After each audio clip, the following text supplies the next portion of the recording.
মা বাবাকে কষ্ট দিলে কি হয়, কি হবে? কবিরা গুনাহ হয়। মা বাবাকে কষ্ট দিলে কি হবে? কবিরা গুনাহ হবে। আর কবিরা গুনাহ করলে, মহাপাপ হলে তার শাস্তি জাহান্নাম, আর দুনিয়াতেও লাঞ্ছনা অবধারিত। এই জন্য আল্লাহ তাআলা বলেছেন যে মা বাবা তাদেরকে কখনো ধমক দিয়ে কথা বলা যাবে না এবং তাদেরকে উফ বলা যাবে না। তাদের সামনে আব্দুল ইবনে আব্বাস রাদিয়াল্লাহু তাআলা বর্ণিত এক হাদিসে আছে, তিনি বলেছেন যে মা বাবার সামনে কাপড়ও ঝাড়া যাবে না, যে কাপড়ের ধুলাবালি এটা ঝাড়বে মা বাবার সামনে, এটাও বেয়াদবির শামিল। হুকুকুল ওয়ালিদাইন বা মা বাবার অবাধ্যতার শামিল।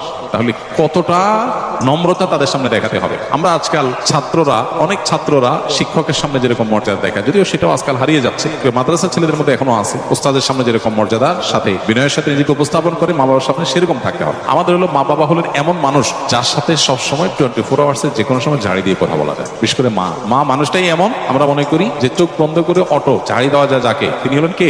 মা।